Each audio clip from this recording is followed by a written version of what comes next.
بسم الله الرحمن الرحيم. الحمد لله رب العالمين، والصلاة والسلام على خير خلق الله محمد وعلى آله وأصحابه الكرام وتابعيهم بإحسان إلى يوم الدين. ربنا أرنا الحق حقا وارزقنا اتباعه، وأرنا الباطل باطلا وارزقنا اجتنابه. ربنا آتنا في الدنيا حسنة وفي الآخرة حسنة وقنا عذاب النار. موصاني برز لقل باسو خواسكاني حجة لكتاب الحجة درساني بيشو باسي طواف وكعبة وسوران وبد أوانا من طواكل أما تقريبا حج أساسكي بابرين يوم التروية يوم هج تسفيئك لأنه أسنع عرفة لدى أقرنه يترسي روجا كشو يعني تقريبا لبينج روج شج روجا حج طوابو عرزم كردن كي يكم جار شو طوافي كرد أو طوافك جبل جي كرد أجر السعي وهو يكجر سعي أكاد دوبارين أكاد سيجر طوافك بلام يكجر سعيك أي طوافي سندنك طوافي سندش كات وين زياترك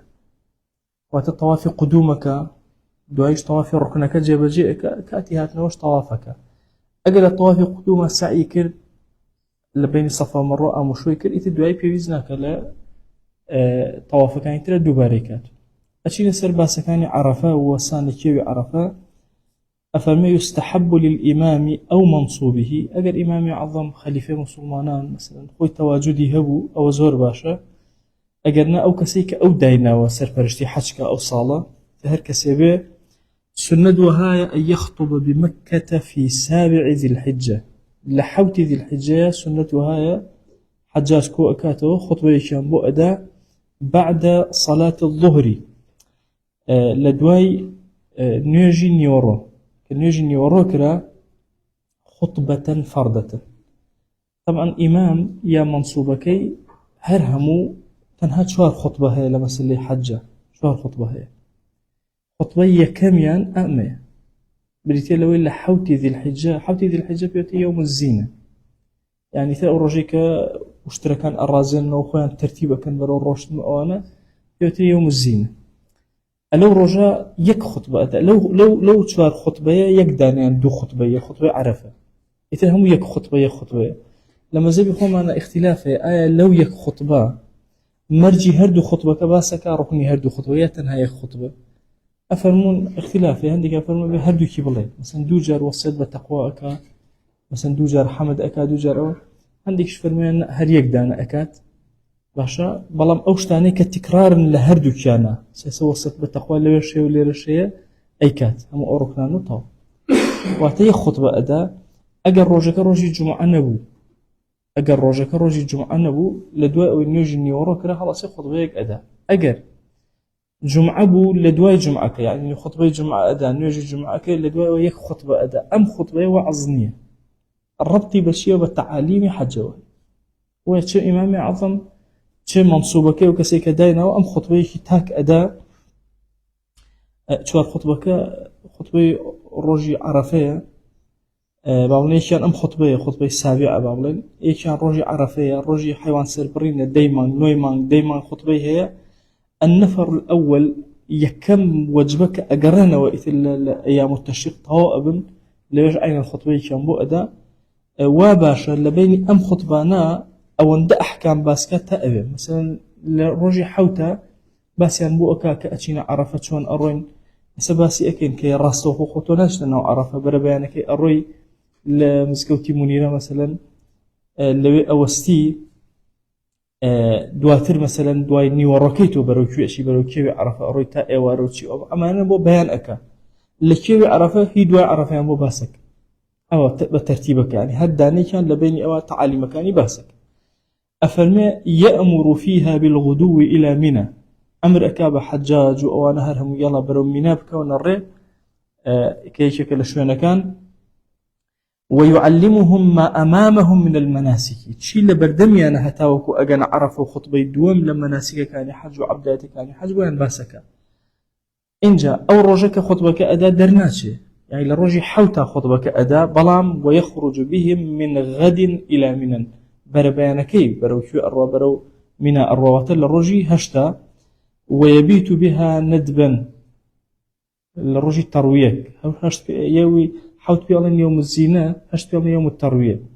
للتروية كا أكبيت الرئي برو أبي برو كيو برو منا شو من نولي ويبيت بها أو ندبا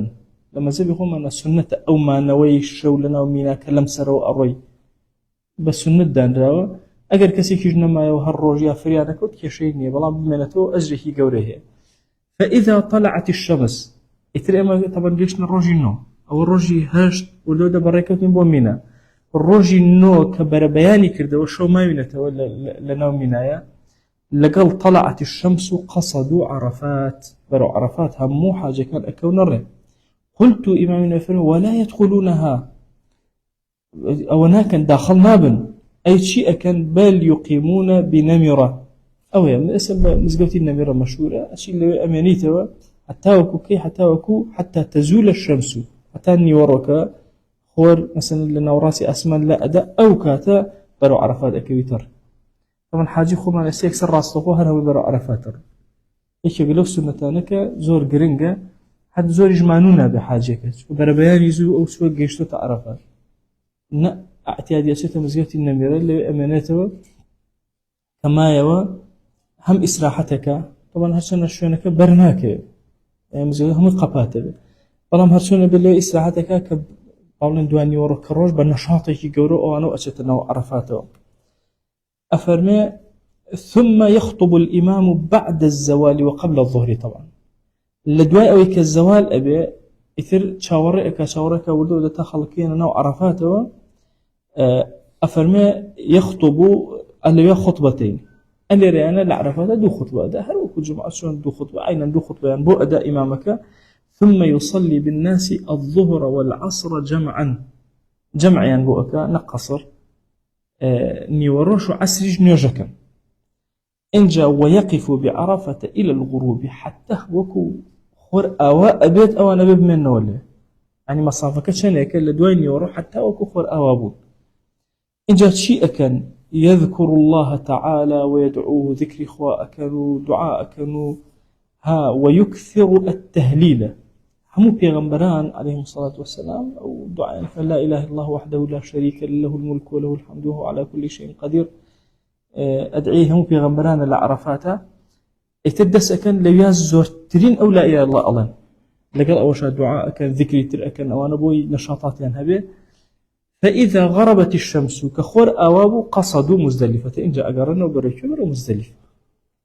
وأخروا المغرب أن يجي مغرب ناكن بتقديم نيوران كدوا مغرب تأخير كان لقى العشاء كان أسنى مزدلفة ليؤكن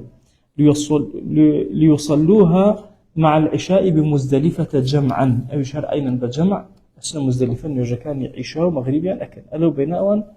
لا رشتنو حركا أسأل مشاهدة لا واضحة السنة مزقوتي النميرة أو السن أو الرجل نوية لدواني ورو أسنة عرفات نوجيني ورو أسرة كان لعرفات أما أنه حتى خور أواب كخور بحال أواب أو أكون الرئي وردو دبركوه توجهه كان برو مزدلفة لمزدلفة مغرب ناكن للرئي لمزدلفة مغرب وعشاء جمع كان فيك وجمع التأخير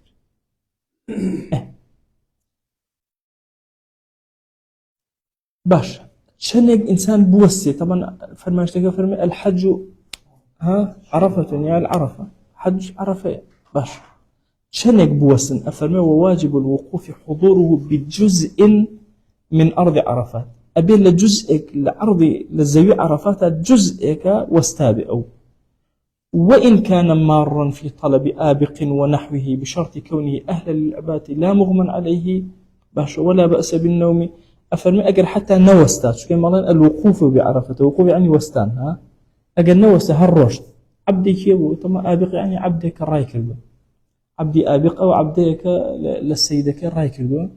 أم شو بدوا عبدك أجرايا والله خشيله ونبو بدوا أجرا بس شو الناو داخل عرفاته أهل عبادتي جوب وينصر يعني مرج إلا وقوفك نية أجر ما رجوا فيها قيناك درستو إشكالي كنية باشا بشرط كونه أهلا للعبادة لا مغمى عليه أما زور قرنج أجر كسر لدواني وروكو كأموت من للزوال ويتتوشيت عرفات أم كسبولايا وبردي أنا نوع عرفات آجاي لخوينا قلتان خور أوابو باشا يان تا بربيان شك قصي كتير من هي تا فجر شر شمولك سدواي باسيك يتلو كسم ما دام مغمى عليه يتبو يدروزني حاجك واضح شو عرفين نكر تو عرفين نكر حاجني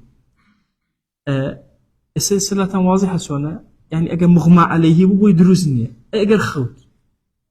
لا هم يا خوت قينك درست أفرمي ولا بأس بالنوم هيج مشكلة أجر حمو كاتك خوت بها قينك شو زي ما نوع بحاجة كار فقير أجي لخوينا من أو أشتنا واضحة أبيا أفرمي ووقت الوقوف من الزوال يوم عرفته لك للزوال رجع عرفه ودس بيئك أي كسي توزي دوات للزوال شو هرقيناك مهم وقوفك يكردبه مرجع إلا للزوال ولا يابه باشا بلام كي كاتا كي دس بيئك كاتي يقول للزوال ودس بيئك احتمال كسك ساعات التأخير بكشمالي والصحيح أمقرنجا بقاؤه إلى الفجر يوم النحر حتى وكون روجي دا يعني روجي بربيانك يعني أو ناتب ومزدلفة لك خلقه أجر حتى شوكش تا بربيان فجر أبي أو فرياي كيوي عرفك هر دروست أو تنا واضح وتشون أو قولة زوزو باش جاري ويا فرياتك حاجيك كاك ون بود أي دوزيتو يتازح عرفتها وإيوارك تشي ليك كاك بسول عرفها بوس الشوكش يبهر قينك فقهي ما زي ما شاء قول اجتياء نجاة يده حتى أي شوكش بشي توزي بوسيت النجاة يده كسر أفرمي ولو وقف نهارا بروجا وستا ثم فارق عرفته قبل الغروب إما غروبك زور مهمة كاتي غروبك اللي بابا نا والله بيش غروبك أو الرشد دوهيج نقرايا أي تشيبك أراق دما استحبابا ما دام جزء وستا حاجة كي دروسته بس خينا إكيوة السجل بريزو الرشد سنة واضحة أجل كسكتشو شن دقيقة وستا والرشد باشا شن دقيقة وسا للرجك هيج كيشيني الرشد دوای بو قبل الغروب نقرأيه أجر بقرأته هيج مشكلة خير ناكيه تسري بس نقرأيه هالرشد توز اللي عرفه وسائل بجيهش نخوش بو يان مرجج نخوش هالرشد أو كاتخوانك أداته حاجة كي درست أو لا واضح به باش كسيك قدرا بدق وسا الرشد نما حاجة كي هربود ما دام لعرفاتها توز وستال لدواي الزوال أو تو بس حاجة كي دا أمزري بلام لبروي منهيشي كردوه باش خينا أكيد سيبي خينا بدأ أو ديار جال سير كان أفرمشي أراق الدم استحبابا لما زي يخوم أنا أفرمش سنة وهاي خينا أو بك أصلك بلام وفي قول لقول قديم كان شي فرموتي يجب واجب أبي خينا سربر باش فأبو قولك من هي الله هر سنة نشيك خينا كمو يكتوز وسابع حاجة كي درسته أو يتري أنا فرمنا واجب لسير وإن عاد فكان بها عند الغروب إيجر الرشد توصل له وسائط الرشد دوي بيج خور أوابون أو هاتو نوع عرفة جيش له نوع عرفة ما دام قرأته خانك إلى سرني دروس إشكالي كينية فلا دم وكذا إن عاد ليلا في الأصح إيجر شو قرأيه هرقينا لقولي أصح بس قولي الصحي على الشو نابي بو أمكسة ولا الرجع برق ما وتويت خانك وتتسر سواء استحبابا بيا وجوبا بمشكلة دو قول لما زبي خمان أي أجر هاتو لمن تيخشو لبريوي إما وثمان الروجي هشت يوم التروية كوين الري أشينا منا الروجي نو أشينا عرفات أي أجر كسر اللي تيخشو الروجي ديات شو عرفات مجموعة اللي أن تيخشو شون بس شوازر أفرمي ولو وقفوا اليوم العاشر غلطا اللي غلط يعني كل الجمارية الأشياء الروجي ديم شو وسان أجزاءهم مادام هلا يعني قينا كدروس إشكالين بوين قربوا كأنما لدواء فجري شيء بلام هلا بروي مجالي كان بأكلته إلا أن يقلوا على خلاف العادة أجر يكذب وتنها نابت وكم يجبل نابت سبيس كسيكسن بعادتي وهالديار أيبو برسان أم عالم من رشته أم بيسي كذا شيء ما وته بس أجر مجموعة كي زور لي أنت يكشو نتشون أبي وين زاني روجي هشتا درس الروجي نوي أما روجي دأتشن كيشان نابت إلا أن يقلوا على خلاف العادة أو كاتا فيقضون في الأصح لقول أصح أبي قضاي أو حجب كنو كل عرفيتي أنا أبي قضاي كيتو أما قولي أصح قولي الصحيح الله إن أجر كم يجبون شون هل أتشن لوي أو السن للرجل ديما غەڵەتە و کردویانەوە هاتووە ئیشەکە قەیناکە ساڵی ئایندا نایگەڕێ ئەوش ڕەحمەتێکی زۆر گەورەی ئەو قەولە جاری وایە موشکلەی دروستەوە بەوە حەلە موضوعێکمان هەیە التعريف بغير عرف أو برنجا أشين وسر أفرمي طبعا أجر كسر العرفات النبي مثلا كسر لكردستان روجي عرفة أين لدويني وروا تعريفك شلون خلق ده عرفه واستوى وعبادة طاعة أمر دسيبك لدوا عسر وكردي تابر بري إيوارا اعتكافك إلا مزقوتا دانج دعائك باشا هي الله التعريف بغير عرف كأنما أهل عرفت شيء كان أيج أو أكاليرة طبعا أو حديث كان زورة ويدنو به الجبار جل جلاله إيش كاتبني الزبي أو أنت أخوات جل جلاله اللي وين نزيق ببيته شعرك ابن القيم فرمي وراحوا إلى التعريف يرجون رحمة ومغفرة ممن يجود ويكرم لميم يكا أشنبروا عرفات طلب الأخوة كان كجود وكرم بسرنا دابارنا جاء فرمي فلله ذاك الموقف الأعظم الذي كموقف يوم العرض بل ذاك أعظم الله والله يعني أضي الروجي عرض حشر اللي هر أوان دي الروجي حشر قورتر اللهم أقرنا تواو أما زور أوي يعني كأنما مشهد قيامتي مصغرة حتى أفرم يباهي بهم أملاكه فهو أكرم شارك دول الدرجة لا حاجة كانوا سيتي أفرم إخوة أو أكال لقل ملائكة أي ملائكة أم عبدان أو تاب بشبرزي بوانا هاتون وحضوري من أبو يعني سبحان الله بركته زور قور العرفة جاء أقر كسي لخارج عرفة أميكر لما زبي خومانا سنة أو ابن عباس لبصرة كردي إذا زي مالك كان بدعته واضحة شونا مزبي خومان أو بابتي في سنة التعريف بغير عرف أو ملاحظة أو كان كسي بقول شونا كدانش لا أصحاب لسلف حتى حسن بصري أو يكردوا ابن عباس كردويتي والحاضرين لأصحاب وارد لا إحرام لا بس بدون إحرام هل داعي شوك واعتكاف مرجنا مزقوتيش لو سيبشت دشتايك وشت والله يك تعريفك كيف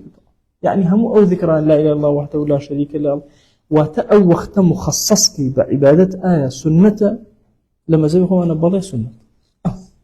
واضح لا تنسوا لا مالك كان بدعته هذه أقوال الشيء للسلف ولا بدعيتي طالما لأصحابي شو نقل كذا بس السنة كابو استئما روجينو أم خلكاتش تعرفات ليه أنت شو غلط يعني كده الروجتن مجالي كتير لما زي يقوم أنا علاجي أكين بوان الروجي هشتون باشا أفرمي وإذا وقفوا في الثامن وعلموا قبل فوات الوقت لهشتا وستان دوهي زانيا لأنه أتن هني أكن قربوا أكن وكيشيني واضحة شونا وعلموا قبل فوات الوقت بيجوا وقتك الذي سندش زانيا وجب الوقوف في الوقت لو كاتك خويا أو سنة وجاري كثير وإن علموا بعده وجب القضاء في الأصح أقل لدواء أو زانيا الرجل ده زانيا كرو والله هو من بغلط وستاوي لهشتا وستاوي لعرفات كاتي عرفات نبوة أو كاتل أصحي مذهبا أبي أو رجوع قضاك أو حاجة قضاك نو بلام للصحيحة قضيناك دروستو إشكالي بالهشت شاكر بيتين مهم لم بابتا لقولي الصحيح كان مذهبي خومانا لكيا غلط كرا لما سلا عرفا قربوي أبي تركاتو تو شو بوشي لي أكري بوي قضينا كاتو ديار أو شونا شو قضاك بحاجة بكاملي صالح تبروت ومرجعك بأخذ شيء ولا حرام بخو أزاي لكيا الدنيا وهاتو ويقولي الصحيح كزور باشا لي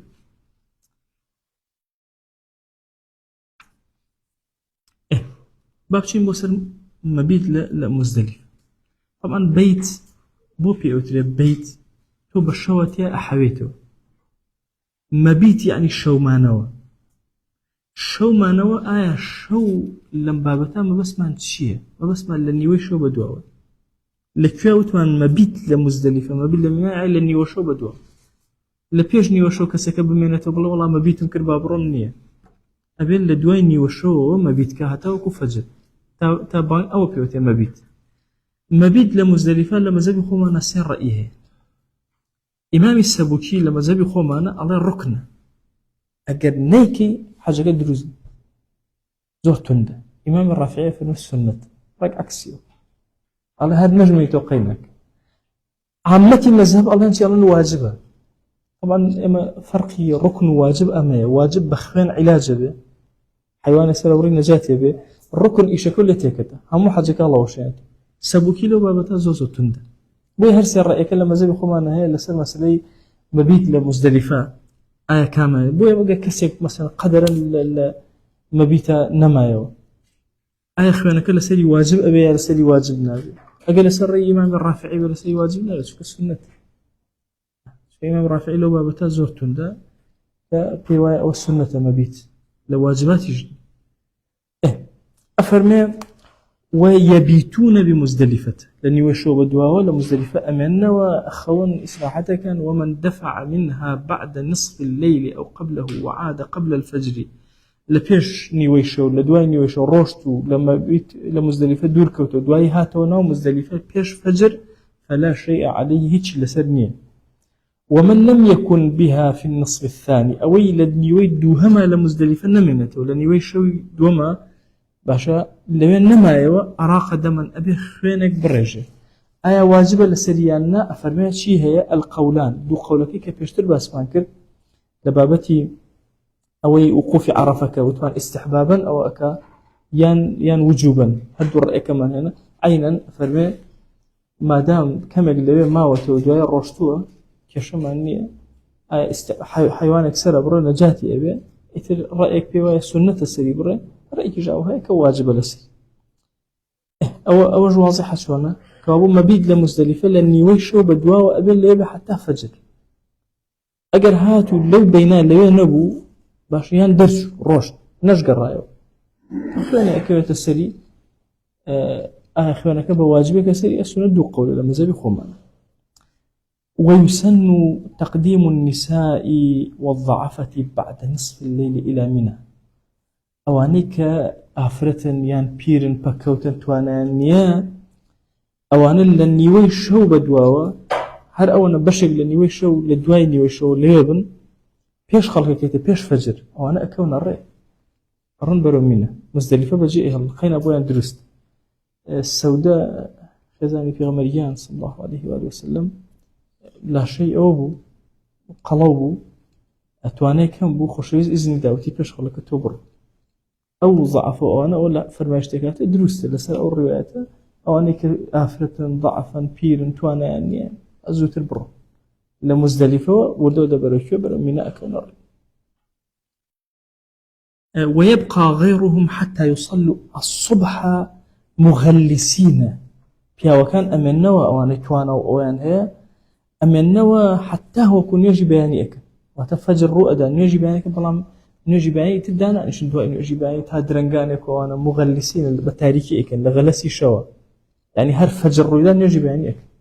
أو إني تشاور كانوا انتصار كانوا آخر لما زبي حنفيا كان أفضل وقت إسفار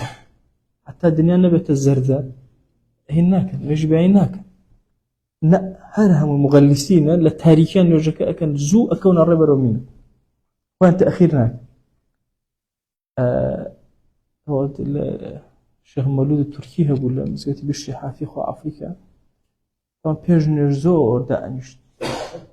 دواي أوش سبحان الله نرجي كي أكل تفصيل عجيب كلا طبعا كي نرجي أكل خوتو الدنيا الزردي كردو شو حنا في مذهب كلامنا ده أنا جا خور على هاتو هم لا أصعدش من هبوا والله أمبيا ودلي إستحنا قلت أو نرجع نفوت باشا أيها وار أوها وشو جوانا يجاري يكتب الطواقم لو كشتو دانش ما يؤمبيا وهر خريكة ذكرك القرآن خير الله سيأرنا جوانبك أيو حتى ديفو تيروازي لنا جاء لما زي حرفي كان أوها سبحان الله داءنشن طواقت الدنيا رناكبته اعتيادي زردأك خلق أناسيته طبيعي إن جاء الله سنوجك الدسبيك بس ما زبي خمان دائما أوهي هي بتأتي الليرة تأكيد زيادة لسرعي الزوتر ناوست حل قلبان بيانية لمزدلفة نرجع خوتك إن جبر برمينا بوباننا لا بوبان بس بون نرجع نرجع إني أوانا أفرمي حتى وكو زردن نيت أخوي أفضل وقت ماني اللي يجي أجر زوبي كي دروستك يا شيني لا إما أفضل وقت دائما يا كمان مثلا حتى نوێژی عیشا یەکەمە پاشان مەذهبەیە لە نوێژی عیشا لە دوای نوێژەوە لە ئەخیری یان پێش نوێژەوە فەرمی ئەوەیە یعنی تا تەخیری کە ئەجرەکە زۆرترە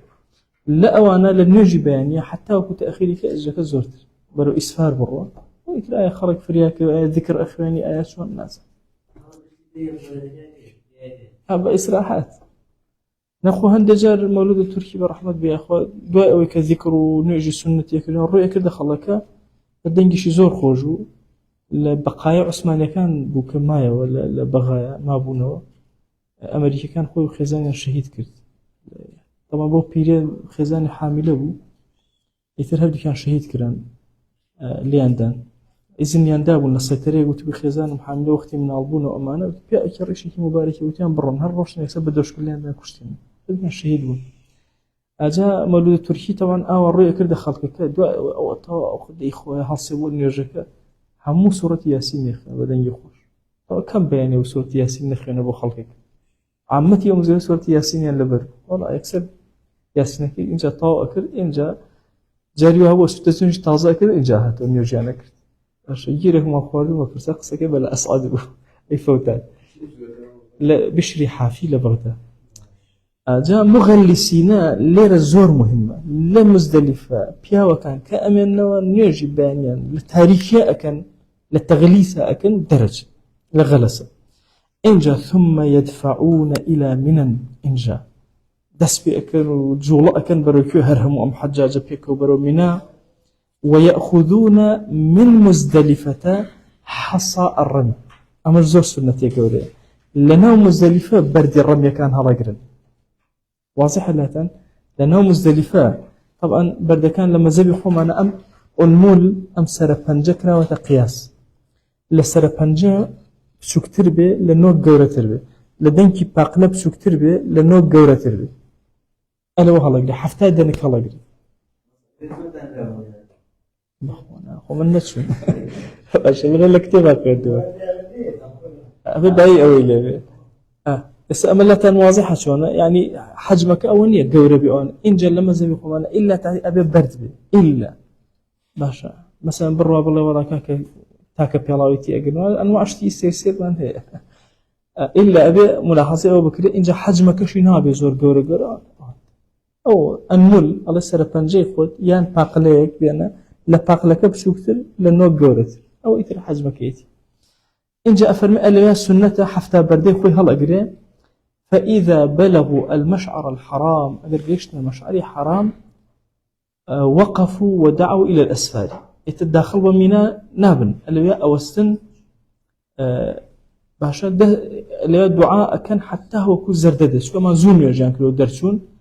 ثم يسيرون كالزردكود إنجا برئكون بقافلة هرهموي فيصلون إلى منن أجن منى بعد طلوع الشمس كا خور هل هاتوا أن جشنت منى أو بربان الزوا جاءوا حفتا دنك هل بكرتي وأرسلكم جاية موسى درسك طبعا حفتا برد هلا قري الروجية كم كأكات الدا يوم النحر تناحود بربكارين إما جمرات سي جمرة من هي دوانيا أكيوتا خاكي مينا ويكان أكيوتا عقبة يكان أكيوتا عقبة دوانيا إما وسط من هي وكبير من هي لكيوتا لمينا عقبش من هي كبيوتا الصغير لأكيوتا أكيوتا أو تا جمرة العقبة كل سنوري مينا توتا درو توتا ناو سنوري عقبة يكم روشي أكا بس عقبة أتيت حودا ك بس ليك دانا باشا يك رجمي جمارك حودانا أتقني وأقرد يعني شني بيماو شصتو سي يعني سي بستويكي بيماو بس سي روجي دويو أسئلة واضحة سوانا حاوتي سرف كالروجية كم أقريك عددي طوانا بتوز زياتر شال قرق هناك نو كبرجواري لي جمارو لي تكشي أين لوكو نيوج أو هاي مثلا أو أيوة شيء منازم شش وشانيا بينج ساي بينج كده واضحة بس شنداني كي زيادة شيء في احتياطا خرابني هادشي أنا الروجة يعني تأتوان قربوي كاتو كيشي نابي بلان تودي قد بدا روجي كم حوتي سرف كرشاستو سيماوة روجي دوهم كأكاتا روجي دوهم يججني إيميلير يعني يانزا لا يانزا بسويك سرفك سيدانك جمرة كان هريكي حود دانيان لي أدان لروجي أو كاتشان بسوير الروجي دوانزج وروجي سيانزج أو يعني لأيام التشريق الثلاثة بسير سرفك لا يوم النحر شحوت سرفك فهم وقت حفته إس منظرك لا واضحة شلون روجي كم حودانك دواتر أو سير جاء سيركا أفرمي فيرمي كل شخص حينئذ 7 حصيات إلى جمرة العقبة بجمرة كان مينانا بجمرة عقبة لبي شندانا حودانا سرفك لم كاتيك أم بردانا أو شيء جيش تبرد وشاند إتر لبيك اللهم لبيك النامل لبيك اللهم دسبيك تأمل لبي الله أكبر إتر لبيك اللهم نالي الله أكبر أكاتو حوتي خوي وشيتو أقرته يجيك أن وشينيس أرزئك ها أفرمي ويكبر مع كل حصاة هريك لو برداني وشان الله أكبر يكي لقلا أكا لا هندي أوهاتو بسم الله أكا بسم الله الله أكبر هنديك بس الله أكبر أكا أي وشيني إن جاء الله أكبر كبيرا والحمد لله كثيرا ولا أو نشر أتواني بالله أو لما زبي خمان أو أنا والدا أو طو إن جاء بعدتي جاران استنى همو حاجة لشويني خوي أروشت شتيكي لغا خوي أبل وكو دياري لغا سري بربوها فقيبه جاري أبي هديا بالغ الكعبة ماشا هديكي لغا خوي أبل أم بيوتي هدي أم حيوانا أفرمي أقر هاتو أمي كل إتر تسبيئك طبعا روجية كم يوم النحرة حيوان سربرينا حود بردي خوي وشان حاجي إتر أقرته وشيئك ثم يذبح من معه هدي أو كسيك هدي لقال بيه أتشسري أبري إنجا ثم يحلق أتشسري كرت أكاته أسري أتاشي أو يقصر يا كرتي أكاته والحلق أفضل حلقك بتاشي باشترا وتقصر المرأة آفرتيش رجي كرت أكاته باشا أو تائرة طاول لدواء أمانة إتر حلق أمانة أكا والحلق لما زبخوا معنا بابتي حلقك آية نسك بشيك لعبادات حجيانا يا لدروي حاجة طوابونا بشيك لحج يا طوابوني حاجة أقرب النسك لحج مشهور ولا مذهب خمانا أو كاتا وأقله 3 شعرات سيمو لمكان سري لأكاتو إتر آية بحلق لأكاتو أي تاشي آية كورتي أكاتو آية هلي أكيشي سيتالك آية أي سوتيني آية بمقصق لبني بنا أي بري حلق أو مسبيا هنا أنا بابلين قصر كرت كرنوية قص شيء قص لبنا أي بري واضحة شلون بما قص أي بري بموس نايك بلا لبنا تختيك نتفيش كهذا شيء كشيء هذا مشكلة مهم هذا نايل أنا حلق مهم سيمو كما زبكم أنا لسري بروا أي أجر كسي قرب سر وقجينب هذا ومن لا شعر برأسه يستحب إمرار الموسى عليه سنة وهاي موسى كهر بين بسري بحج موج بسري وند طب لو سيخاضه هو ورحم فيك قجيبته احتمال كامرة هن بين نخش في سي برتبيته مثلا أنواع وأشكال واضح لا يعني في هنا كي أو هر موسى كي أنا بسري فإذا حلق أو قصر أي أجر أمشي طاوكرت طبعا أو روجي ديامة هاتو شي كردو بردكاني خوي وشانو هدي كردو حلقي شي كردو باشا أو كاتا شي أكا دخل مكة وطاف طواف الركن إنج أن طواف الركن حاجة كيك أو طواف بيشو طواف قدوم بس أن طوافان إذا الركن أساسي لحاجة كان لدواي عرفة أكري حج لعرفه ولو يتدس بأكا لقرن يتشي أكا طوافك أكا وكهر طوافك كان يتركب بيشتر باسمان كردو اعتيادي وطاف طواف الركن جاء طواف الركن أجاوتيان طواف إفاضة هل أو طواف الركنية وتيان طواف فرص هل أويا وتيان طواف زيارة لما زبي وما أو نوانيها مهيا هل كيشدنا وتيان طواف إضافة إفاضة يان ركن يان فرض يان هل ناويكي هو مهم أن طوافي كالركن كأبيها بيلنا وحجة أفرمي أو كاتا عينا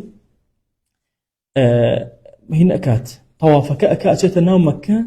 أجل الطواف قدوم سعي نكردبو سعي بين الصفا والمروة لا يأيك أجل كردبو لا نايل الطوافك أكا بس سعي نايل سعي بين الصفا والمروة يكجر صحيح عرزم كود ما دام لبيشو كود اللي رانا لبيشو نكود اللي رأيه أوش ديارة أبي ثم يعود إلى منى لدواء أم طواف أم كريته وشويته ومنى جاريشتر أما تائرة واضحة شلون السنن ولا واجبات هيك نظريني بلام شيء زيادة يكردو هيك ربطي بين كونية خوي أجر بزاني بك بتبدأ واضح شو بيزنك يقدر على السري واجبات هر خوي بالسنة هر يكسع إيه إلى حاجة نا هر يكجل هل الرجل ديا حاجي لمنا ويتو ناو مكة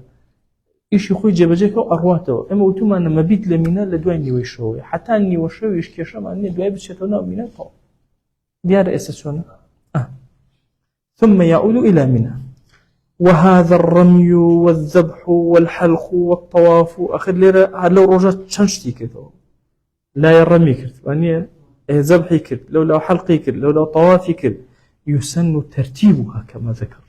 هوا باشك إما باسمك سند أو هاي أهوابك يكم جرم يكبك بربيانك جيشت أبي إنجا دواي حيوانك يسر بري إنجا سري شاكا إنجا بتشي طوافك بكالوي باشا ويدخل وقتها بنصف ليلة النحر لكيوا أم كاتي أما دسبئك أم إشانة جيبجيك للشوي نيوي شوي روجي نحره يعني للنيوي شو أو أتواني أما جيبجيبك واضحة شونا يموتو معنا ل بربياني روجي نحره خويك بناو منايا وأم إشانة جيبجيك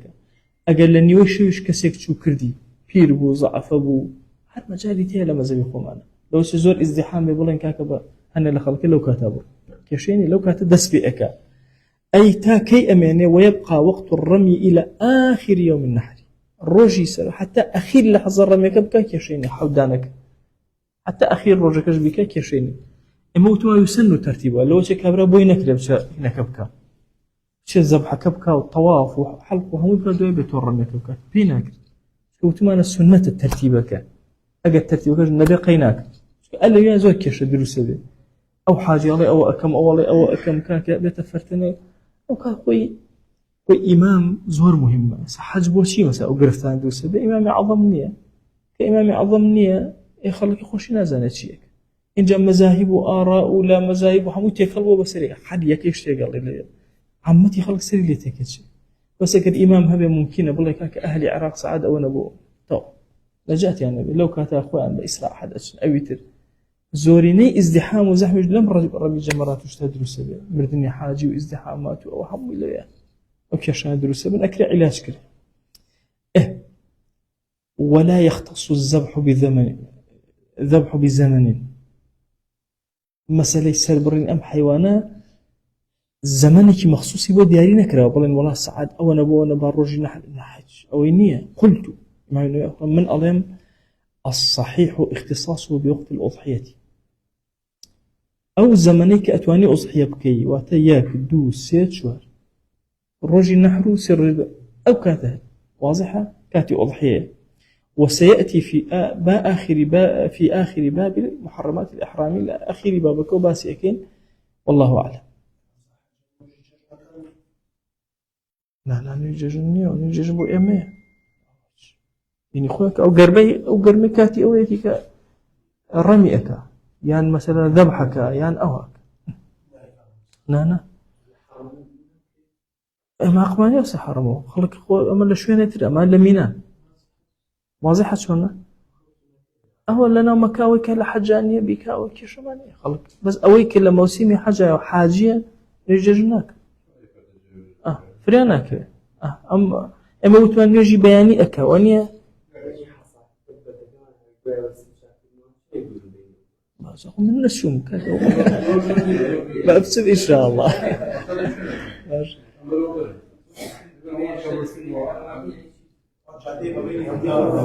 لا سرماني مشغولة بشتتره حاجي مشغولة بشتتره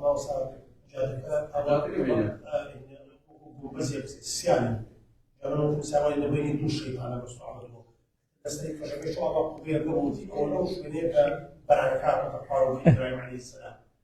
عليه الصلاة والسلام جا سيركن إسا فكرك حشتان بعام إسا لا واضحة شون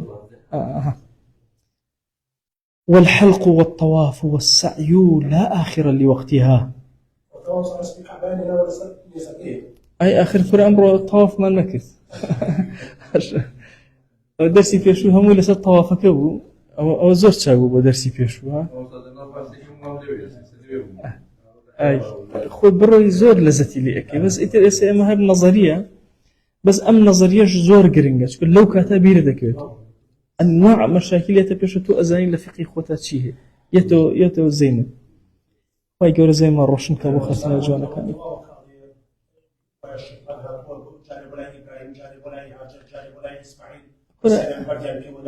أو هنا أو ميرجو حقي وسر هنا ونين حسي فقه وانه فقه أما تصور كان أما عبادتها كان آية أم عبادتها السبب تيا أخوانين بلن والله لبر أو سببانه إما تكراري أكيدون لا بلكو أما عبادتك تشريع كرا ولا سرمان شكو أمتك قد خلت الرشد باشا أما أمتك أمشتال سما واجب كرا جيبجي أكين لا هنا هاتوا اللي مثلا لهند كتابة اللي بيد لو بكرو اللي بيد لها جرب كرو كله تو الدعاء كي هنا كي ذكرى كي تو هاك وسخوته هي ليرا أما يا دوريك ممكنة إنسان بزين خاطفتي بري بلا أصلي بابتك ربطي بالتاريخ والنية ربطي بعبادتك مخصوصة لسر من واجبة جيبجيئك أقرنا من برد بدم لبرد كما بينا ليه لشعرك علي أقر عبادة كردن النبي بردان لبرد سوديكي للراسي بلا أما روحي قوي دينية توي حاجيك أخوال قناها دبوراوة وغزالي زور باسي أم فلسفة فالمكة العرفات يتخوار وباك طاهر باش أشياء مزدلفة اللي أمنته دعاء شيء أمرجي خوايان ومن تواو وازن للشيطان والدنيا والنفس وهم وهنا برد بالانا أبو الروح أقرأته بابة معنى كل حاجة لها مشتكل قرنتره أجل إنسان ذوقي بكا ذوق شو خلقي أما بخوا لسه حاجي هينا وخوا يقول لي قبولك برسالة دي أكي باسي بلوعة كانوا بوكن دس والي أكل أو هاد أو تكل لا أسو باشا مادكي بلا سرنجي راكش بينما تو بشي بولا هالحاجة يقول لي لزتي الروحد لكواكت لكوا روح الجولا لكوا مثلا هستد بقربي خواكرت لكوا هستد بجيرابوني دعات كرت كم دعاء زور كاريجي لسر روح الدانا باشا كم صلوات الجوان وبلاته مثلا يا بابا تزيات بو أرست بالربع بداخل إيشكاو باشا أفرمي لا آخر لوقتها وإذا قلنا الحلق نسك أجر وتمان أما بابتي كتيرة أجر كسيك هات طبعا أما سيشت من هي الرمي من هي حلق ما هدي بالغ الكعبة مرجنيها مكسهيبة حيوان سلبر ولكن سيانا نريهم بيكا حلقة لقى الطواف لقى الرمية للرجي نحرة من هنا بيوية من إحرام بيوية لكوا أتوانا من إحرام اللابم أوش ثاني كحرام لسرم بإحرامه مثلا بنخوش كردنا مثلا ها جنبر كردنا سرداب وشين نينو كردنا مثلا مولك لكوا أتوانا بيكم طبعا إما دوجور تحليل من هي التحليل خو مثلا حلال كردني بتشوك حلال كردني جورة دوان من هي إما سيرشت من هي لكوا دوان يعني تكرت برشت بو حلال هرسي كان كره مشت كان بو حلال يتتو إحرام لا أبيتو طاو أفرمي الحلق نسك أجر أغامان وت ففعل 2 من الرمي والحلق والطواف الدواني لسيانا ككذ حصل التحلل الأول التحلل كم يبوها أو كانت أتواني جل بركة أتواني مرشد لاببا أتواني قلمي أظافرك نينوكي لبكاتوا أتواني الصيدك باشا راوبك حتى أتواني عقد نكاحك لقول أظهري مزابا قرشي إمام النووي قلت ألا أظهر لا يحل عقد النكاح والله أعلم بو تحلل لا أفرمي النكاح حلال نابه نتواني مثلا خاو سري لقلابه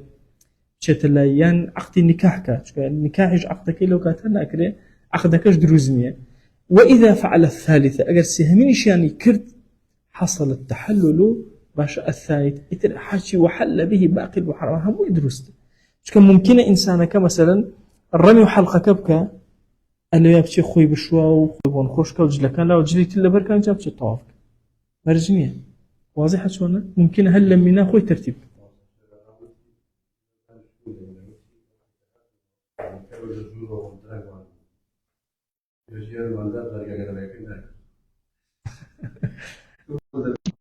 تو حاجي زور ماندوه أما جالي الشريعة بوسي دراوتي احتمال أو عندما ندم نجاتو طواف بقيتو بمدوانيان أكا رمي أكاتو حلقك باش رأيت الإحرام كلا أبا جل بركة أو بس أخوي بون خوشك أتش طوافك أكا بإسراحة إن جاي تشتكي تري هم اللي حلال واضح حالاتا أما أها نفسك بحاجي خو أجل هرسي يعني تواني يكسر بكاتو نجاتي باو قوي بو مثلا كنج بو تواني هم يبقى هرسي بكاو يكسر نجاتي بداتو أجلنا أتواني اعتيادي أتواني إحرامك لا بابا باش بجلي خوي بشي طوافك يبقى طوافي ركنك يكششي باش وإذا فعلت طبعا إما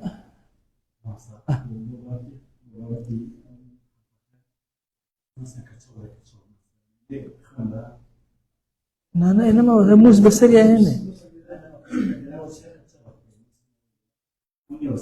خينا أخوتها بهر موسيقى بيها هنا تطوف إمرأة الموسى عليه واضح بلام أجر بون من إما سر الإحرام وتوانا كابرا سري أبي الرود بون من كابرا نيتواني نخوج وخود لي أدع عزتي دا اشتكي كرد السري أبي حيوان سر ويهري شيء لمخالفة دواي باسيك محرماتك كان هداني شان كرا بحيوان علاجك أويك لواجبات ولا محرمات أويك لركن علاجي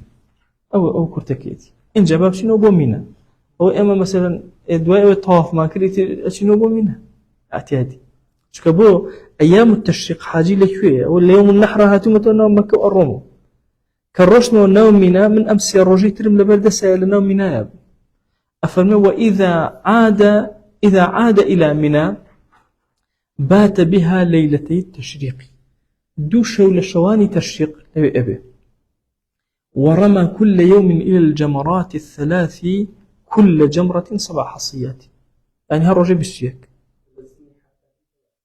حفتاك طبعا رجي كم حاوتي سرف كردو بلام دوای شو حلقي كردو شو طوافي شي كردو هاتو بنا منا جاريشتر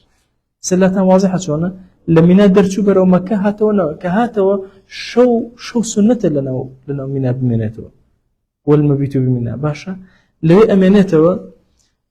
لشواني تشريقا لو ماوتو ورمى كل يوم إلى الجمرات الثلاث هالرجيك أشي هربو سي شيطان يقوم الله سي شيطان هداني كان حوبرد أو شيء يعني كان بسياك فأقول أما دو شيء باسكت بسياك السلة واضحة شونا دو شو أمانته فإذا رمى طبعا الليرة خو مجال يشتري دا وجاري حاجة تتوانين مني بيرا بكوتي أو أنا خوي إما وتمان أبي السر واني حفتا من باسكت وانا أبو حفتا برد فروجي كم حاوتو شخص سيكاج أوا ممكنة حاجيها فمن تعجل في يومين فلا إثم عليه احتمال السيبس يكينك الدوان بك هيز قناه يشير سني الرابع جاي هذا بس أجر سيكبك باشتر ومن تأخر فلا إثم عليها بما نتوقع إسأوتان لا واضحة شونا يعني أكري كسيك بنجاو نوهن بكار بين قبل حفتاك واضحة بنجاو نو بردي بكار هنا بسويك يعني بكار نهي نابه رجي السهم إنك بها تبيته وقيناك أو فكرة لا واضحة شونا بوي أمرونك أفرمي فإذا رمى اليوم الثاني فأراد النفر رجي دومي تواكل ويستي بقرته قبل غروب الشمس بلام أو خالص زور قرنجا للرجي دوما بيش أو خور بسريع بكرة الشو أبي درسوا ولا منا بما نتواجب لسريع بالرجي سيمش بك واضحة شونا لاتن بلام أجر كوتر ري لما زبي خوما عليه أجر كوتر ري لمنا درشي غروبي بسرعات هشتا نيتوان شو كجاي أو نقرب أو نتوان درشي لمنا درج وقيناك هربا بروا درشي باش ناقرته إسئلة واضحة أول رأيك لما زبي خوما نزور باش لمجموعة وأنا ذكر كلام مهم لرجي دوهما أجر وستي قبل غروب الشمس بروا جازة وسقط مبيت الليلة الثانية ورمي يومها أفرمي دروسته أو كات أروى شوي ما نوي شوي السهمي لكول أكبر ورمي الرجكشي لكول أكبر بسيوك بردي لكول أكبر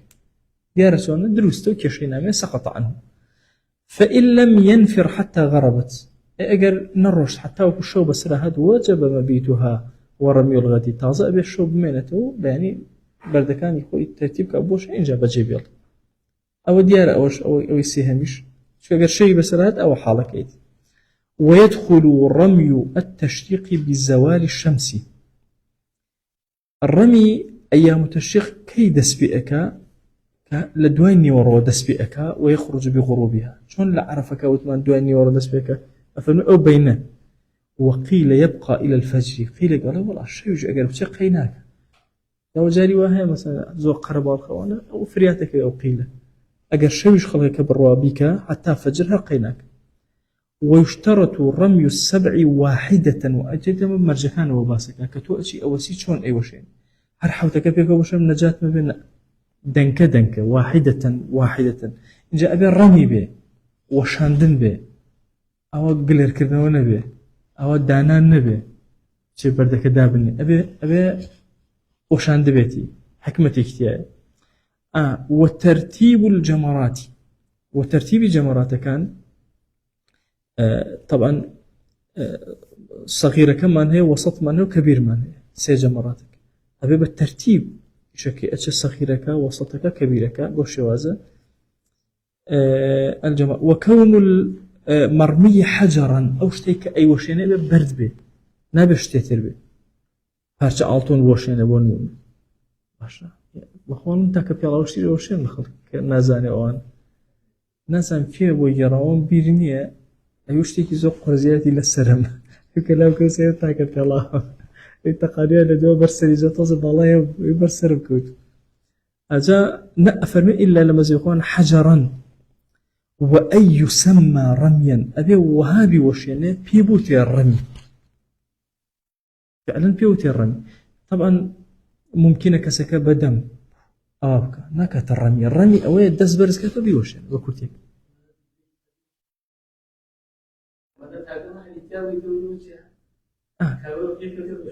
خد أوي مثلا أزاي شو لأن نظري خلك يخومانا شيطان رجل كنا ببشم مادية كتيجيشتو أو شم معنوية باش لو ده دروني في وادي باش مثلا مين أخوي تقيم أجا سباسك أجا بردي بينا ما مثلا جاري واحد عدد كمكا وهم أحكامها هم علاجه ولا يكفي الوضع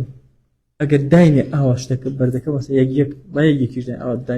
دايني يجيك دروس أبين بيبوتي وشاندن والسنة أن يرمي بقدر حصل خذفي أفرمي السنة أو هيك رميك طبعا خوي خزف لأصلا هاجر برداني لك أو ينتقان ماشا لأصلا أو أك طبعا نهيش لها توا ماشا أو كردن بلا بيتك أنا باشا طبعا أو كسي زور قوي هي يعني جاران أوان كردو مثلا أوان كردو جوزيان شكان دوبي بلا بيتك برديان خصوصي تقاندو يعني بوشي وازا مثلا تقاندو وكو هالماتين بالضبط مثلا أو برديان أفرمي أمر رمية شنك بروا يعني زور بروا كم بروا شيء ما أندازي بنجيك أو بين تقيني شنك الرواج أو أن بروا يعني كمك باشا أن يرمي بقدري حصل حذفي أو أنا ولا يشترط بقاء الحجر في المرمى فمجدينا إلا كتوشان اللي تقبو سإنجا توش اللي دي تو هالبازي توبسي تشوينة ترخيناك تو إيش خود تكردو مرجع إلا اللي بمنته ولا كون الرامي خارجا عن الجمرة الرامي كأوكسي أي وشينة لو مصافيك دان راو جمرات أما جمريك إردان راو بمجديك لو أمكسل الدروي أو بحالبات الناوي احتمال لناوي أبي هالي أداة توزي لو لا تروكي تقوى رقينا هالدرست ديار أوش خارج ومن عجز عن الرمي إيجر كسي نيتو أني بيوشن قولي برزنويا دسين نبويا اشتبه بابتانا استناب كسي كتر نائبي أو إيكات كسي إيكا بوكيل إيكا واضحة شلون؟ طبعا أول لما غنية اشتكي أنا وشير بيني رحمتي خوي لبين أفرمي لما زبي خو ما نباز نكره وأجر كسي استنابي بو كسي كر أبي كم جر أوي خوي بكا إن جدوى يترك والله هو زور ورده أنا مسك سك شيء خويك حوتي خوي أبي بوش يعني كم جر إن جا حوتي أو كسك لنا إبي أو هاتو أي وش يعني أجر أوي خوينا وش الله أوي أو دروزني أي ملاحظة شيء أو بكر وإذا ترك رمي يوم باش ترجي كر رجل لرجكان رمي نسو تداركه في باقي الأيام للرجكان تداركه مثلا رجي دوم نسو بل رجي يكمي أيام التشريق نسو نقول رجي يكمي حوتك بسيوك كي نكر اتشبك أوا أفرمي لقول أظهر أو لباقي أياما أشجع بجيك تخفي ناكر تسر وتر رجي دوهم كأروا لبري أو يك حوتي بوشينه حوتك أوشينه أو رجة حوتك أوشينه بقضاء رجي بيش بس يكم زاري رجة كخوي أوشينه إيش للشيء بيني هر رون كراوات ولا مغنية يعني مثلا رجي ينظن شو رجي دوانزك أشي يكم جار أواني رجي دوانزة أوشينه يخوي حودانه مثلا أوي تواكل إن جا دس بيئك حوتي رجي بيشوج أوشينه بقضاء دروس تخوي ناكر تسر نجحتي أبي نفرق أكا بوكيل أو بوئك ناتواني آخر أول شرطك أو ناتواني ناتواني دسينية مثلا يا توانينية بيرة أكسي قال يا بوكالة إجري الله أو بردانة بوبوش يعني خد أو منيش بكأيك درست وإلا أجر هاتو نتشو للرجل كان يترى بيك فعليه دم أبي خانك بدا وله أو تو طبعا أو أجر مثلا أمر رجل نيكرت دواش قصاي نكرد ولا رجل كان يترى خانك يتسرشاني إجا أم خانا شون أكيد يتسرشاني سيبرت أجر والمذهب مذهب آواية تكميل الدم في 3 حصيات أجر سيبرت نقصاني كد لو بسير بردي هالرجل هيتا أكيد تسجي ديارة أو الرأيك والمذهب آواية الرأي كتير من لما زبي خمان الله أم 3 حصيات أما بس 3 حصاي بسجنية أجر سياني بكاملي فوتان للرجل يعني حوت خليني أكيد تسجي أو لا معلومة سنة يعني بستو يقداني للرجل كان نوشان حيواني أبسر رجل ديالي كراوك مثلا إجا أو كاتت شنك لسر أول رأي تريان بلام لا أوي تريانا الله يقر سيداني نوشان لهوي كوي حفتاكي باش حيواني أكاد السجن أو مذهب وي ممني بوي أمي هنا ميلي ولا أمية طبعا أجر دواي باسي أجر مثلا يقدانا مثلا أو أدا مدك خواردن أدا دو دانا دو متخواردن أدا باش كبو بس يدانا أشتا بابي شيو بابي حيوانك وكبيدا لبناوي أو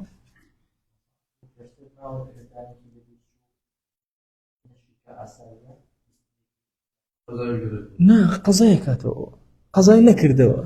سياني نكر وقضاشي نكر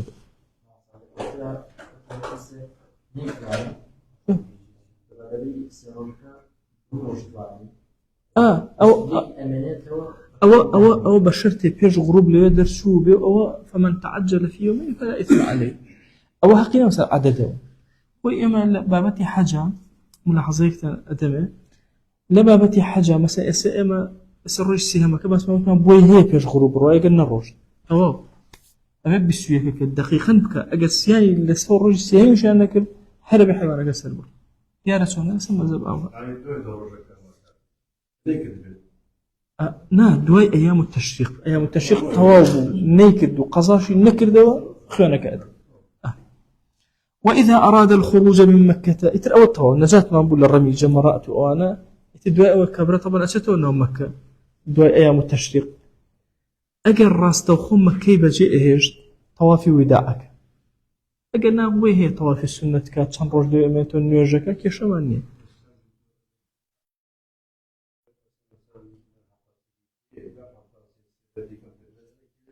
آخر أو أنه مذهب أو مذهب الله سيبر لوسيان اللي ندو قضاشي نكردو نيوشان دو قضاشي نكردو أو طواف حيوانك كيف تسي دوایی ئەگەڕێتەوە ناو مەکە ئەم کەسە لە ناو مەکە کەی ویستی ئاخری عهدی حاجی لە مەکەیە تەواف ئاخری عهدی حاجی تەوافەکەی ئەکات و سعی نییە بەس تەوافەکات و ئینجا کۆتا خۆشەویست لە فەرمایش شتێکا فەرمێ وی لە مەزەبی خۆیان بە واجب دانراوە تەوافی ودا باشە ئەفەرمێ بە ئاخری عهدتان بە کەعبەوە بریتیە بە لە تەوافەکەیت بەجێ ئێڵیت لە دوای ئەوە ناوەسی الله وإذا رخل من مكة طاف للوداع ولا يمكث بعده كاتي أو طوافك نمنته طوافي وداع كاتو همداني شتو أو ناكت طوافي وداع أو دقيقة درجة وهو واجب يجبر تركه بدم لما زي خمان أو طوافي وداع أو أن مهمة واجبة أجر نيك لبخوين يبدأ لبر أو حديث زورانيك هاتوا بلام وفي لقول قديم مذهبا سنة أجر نشيك خينا طوافي وداع ديار أها سنة لا يجبر أو نية مثلا نيكد بلا حيوان السبب السنة الطواف فإن أوجبناه فخرج بلا وداع إيه قلت من واجبة لسر قولي جديد وثمان فخرج بلا وداع فعاد قبل مسافة القصر كاكت شو رشد دور كوتوا دوای پشیمان بو هاتو طوافی وداعی کرد بەڵام مسافه قصر نبوو 80 کیلومتر دوور نەکەوتبوو هاتەوە طوافەکەی کرد سقط الدم خوێنەکە لەسەری لا ئەچی کێشەی نامێنێت چکە وتمانە واجبە أو بعدها فلا على الصحيح أي أجل لدواي أو رشد لمسافة قصر تجاوز دواي قراي وطوافي كده خوانك هربك أو ديار أي أو أفرتيك مثلا لحيضة أي شون طوافك أي شون مثلا جاري واهي أو رؤدا أفرمي وللحائط النفر بلا وداع أفرت كالحيضة بوي هي مثلا يكسر برا مكبة جئه هلا ببيعوي طوافي وداعك ودروستوي إشكالي نيه لدواي أما ككردي شي مهمة زور سنة أوي زمزم زور بخواته إتي لدواي أم طوافة باشا أوي زمزم زور أخواته حتى أفرمي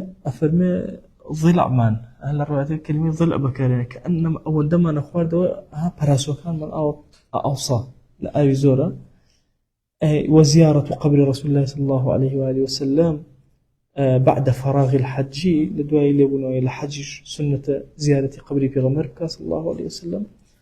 إتر زيارة قبر بيغمر صلى الله عليه وآله وسلم لما زبي خومنا آداب زورة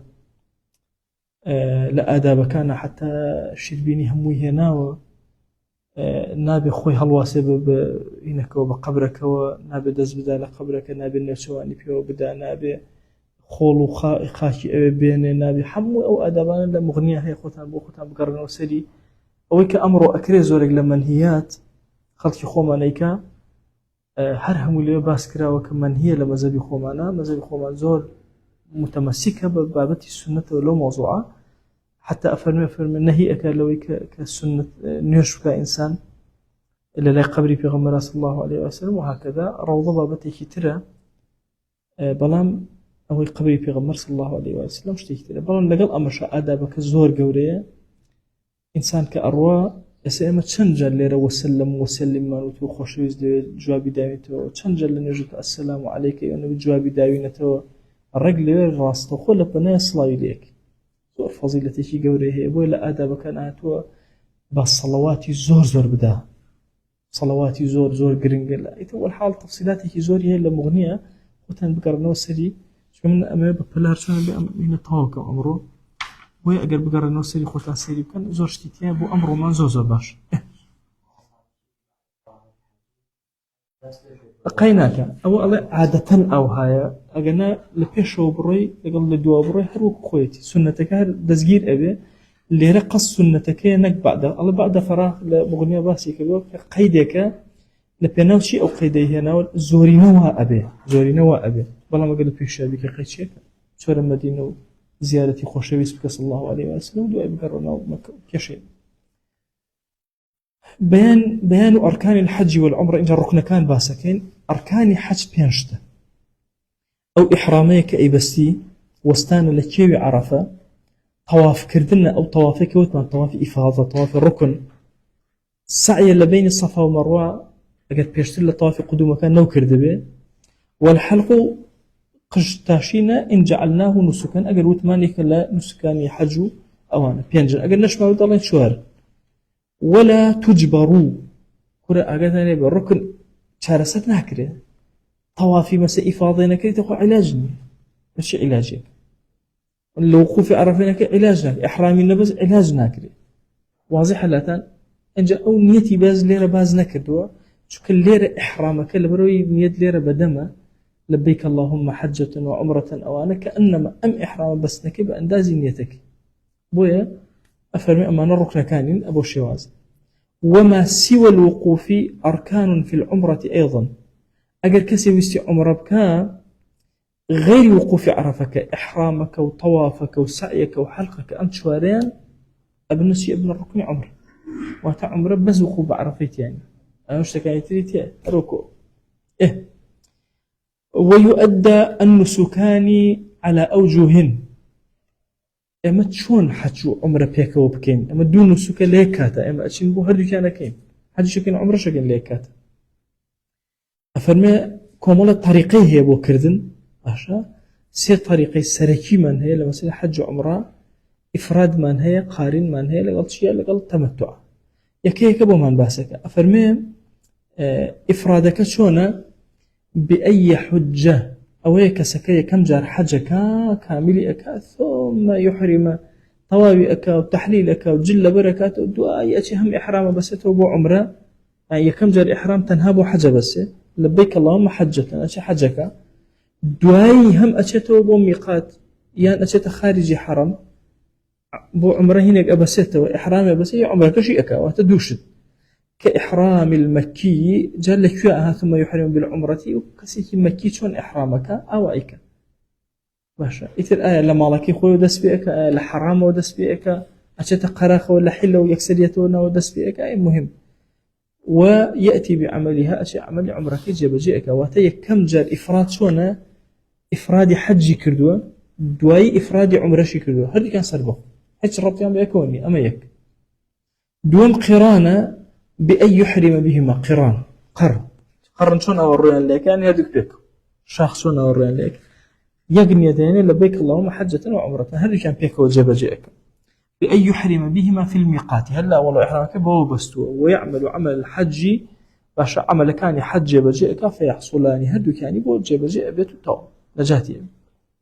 ولو أحرم بعمرة في أشهر الحج إجابة ترية أرى الأشهر الحجايا مثلا لدوي رمضان لشوالان لذي القعدان لذي الحج مثلا نيتي هنا نيتي عمريك هنا إحرامي بس دعائي شو أمل لما هي حج أبوه ثم بحج قبل الطواف بيش يبقى تمك وطواف كاتو أمانة بيش طوافك كروتي ولا برا حجي شك بالريالي ده نيتك وكاتبه بشيبه وقران عمري وتوي كم جاء إسا حجي شيء يشتري لبيك اللهم عمرة كيف يبغى تهين وتكره والله لبيك اللهم حجة أي شيء بالله قال أو كات قران فرغناك كان قارنا أبيت قارن كسك ولا يجوز عكسه في الجديد بلا عكسك نابي كم جانيتي حج بينه أو إفرادة يهيب بالله كوكر الله عمر الشيخ وأنا أي كم قران نابت واضحة فأبو أكل عمره قبل تدوي حاجة كيف خاتبنا بس ناكري حاجة قبل ولا عكس في الجديد جايين نقول قدم أو درس سهمين دانو باشترين بو إيما بتابتي وسيت تمتع شونا كليرة وأرواء أن يحرم بالعمرة أقفرياب كيلي الرجل ليرة بنيتي عمره وأرواء من ميقات بلده إن جاء أشياء عمريك كامل أكا ويفرغ منها لي أبيته لعمرك وباشي ثم ينشئ حجا من مكة دواي إحرامي حج أبا سواتا لدواء عمرك طاوك إثر أو إحرام لا أبا بعتها جل بركة ودي تا الرجي هشت بخوي إيج مشكلة من الرجي هشتان يتين يتلقوا على ما كيوت وري ها بيوت التمتع لزت أكلم حجي شو إسراحة هنا كي لا بردو بميل خويات أرواء لنا مكان أفضل ترينيان كامي أجري قولبه أفرمي إفرادة وبعده التمتع إن جاء التمتع دي إن جاء قيران دي بلام قولك لما زبا أفرمي شيء التمتع أفضل من الإفراد التمتع له وين باشتر بإسراحة عمريكي كردو بإسراحة حجيك هل بكاني كردو ولا هو ين باشتر ولو يتري شها عمركي كردوه بلا عمركي كردو تدواه وأن أما التمتع أفضل ترينا هو منطقي خمان وباشتر. وعلى المتمتع بلام أو انتهي أو كسيك تمتعك فمن تمتع بالعمرة إلى الحج فما استيسر من الهدي ها أبي خيانة سربا أفرمي دم بشرط ألا يكون من حاضر المسجد أفرمي ذلك لمن لم يكن أهل حاضر المسجد الحرام آية مباركة باشا كابو أو كسي تمتعك أبي تشيبك أبي حيوانك سربر أفرمي أو كسيك لحرمايا ومرحلتين لدوري حرم دورنية أو أنا همويا خوان نادن أجد تمتع يعني أو يتري تمتعك قلت الأصح من الحرم والله أعلم أفرمي من مكة دو مرحلة لمكة ودور بإنجا هرب حاضي مسجد الحرام حسابك له ما من أفرمنا أجد دو قناغيش دو مرحلة الحرم ودور بإنجا نقل مكة مكة جورة لك دم أو كسيك جوركان مثلا إفرادي هالنبجات قراني هالنبجات تمتعي هالنبجات بحيوان سر حيوان سر بري بس أجر أهلي أبي حيوان سر نابر أهلي مثلا حاضر المسجد الحرام مثلا أو أهلي حضري أو هناك أخذ هديك أوي باللي روح حيوانك اللي رسل يا برنا لا أوي ملتي لا أو تعرس أو ملتي كرد أيك أو هيج ربطي بحاجة وني الروا اللي رأيك كحيوانك موصل برن أو أسدواي باسكين هم حيوان سبرنا باللي بيبي أما هيج ويا أصلية قرباني هي كرد اللي رطوا إيك اللي غلط شيء كان عندي بيانواي هر أبي حيوان سبري كروت مرجني قرباني ناكم بدا واضح سونا إلا اللي ركز إيك أبو وكيل وأنا تينا جيشنك هي لو أبي رون كريتو أبي علاج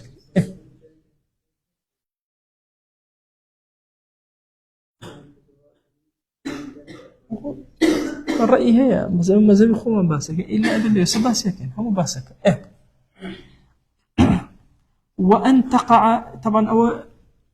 فرموشي تمتع شونا أبي خوينة بدا أفرميك كتمتع كاتك خوينك أدا يكام باشا أبي عمركي لهمان صالة جيب جيكل في أشهر الحج من سنته أو هاي أبو حجك يعني من سنة الحج هل لو صالة كذبتي وألا يعود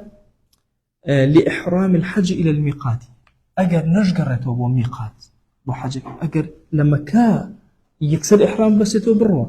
أجر أبو ميقات له إحرام بسته خنادا شو تميقاتي خوي تشكيشيتي يعني شو تو خارج مكة وهاتو تو هيج مشكلة شو تو ميقات واضحة لا تأسد شونا يرحمك الله ووقت وجوب الدم إحرامه بالحج كيف يعني لسدي واجب أبي كإحرامك بحج بس تو يعني لسدي واجب أبي نوم مكة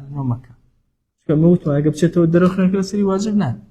لنوم مكة بس يوح يعني لو كاتا لسدي واجب أبي أي كي سري بالرباشة والأفضل ذبحه يوم النحر للرجي نحر حيوان سري لدي مانجا ذي الحجة سري أبر فإن عجز عنه في موضعه باشا أجر نيتواني سري بر اللي بوي نكونجا صام 10 أيام دروج برجو أبي 3 في الحج سيدان اللي أجري لك لموسم حجك تستحب قبل يوم عرفة بيش رجع عرفة سيدان أجري شكام وإزانة أو كوتوت السري باشا سيدان اللي أجري وسبعة إذا رجع حود دانش كاتك جيشته مالي خوي في الأظهر أجري ويندب تتابع 3 سند وهي السيدانك بسريك وبقري وكذا سند وهي حوتك بسريك وبين النخا جاب جيك ولو فاته 3 في الحج اجل الحج كسيانك شي بينكره يعني حيوان هيك تسر بارين وبيك ابي السر الرجل نيتواني كهاته واللي يرد درج اجري سياني قضاءك توهي حوتك تريشي اكا ديار لا تنسونا بلام لبيني أمدوانا سيانو حوتك بفصلك يبخى هردك بسريك وانا بس سيبا جيا بقري حوتيش بجاوير ويأفرمي ولو فاته الثلاثة في الحج فالأظهر أنه يلزمه أن يفرق في قضائها بينها وبين السبعة لبين السيكا وحوتك بين كتير الرجل دور والشنع مهم إن جاء دس بإكاته. وعلى القارن دم كدم التمتع أو كسشك قارنة قران أكا أبي أين تنها إفرادك خيان نادا واضحة قارنك أين أبي خيان سربر أين وكو تمتع. قلت بشرط أن لا يكون من حاضر المسجد الحرام أقل أهل المسجد الحرام نبسكو أقل دوانا بأبيش قيران كاس تمتع كسي خيان نادا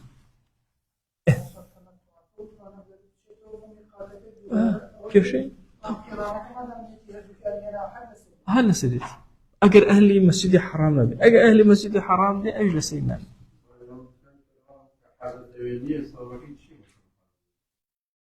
أهل مكة أبو أهل مكة حاضر المسجد الحرام بس ده أهل مكة لا أهلي أحكام الجواز الأخوة كأرو إخواني ترى محرمات إحرام كاك محرمات إحرام أخبط هايكين بابقينا بيع كاك حستوالي برام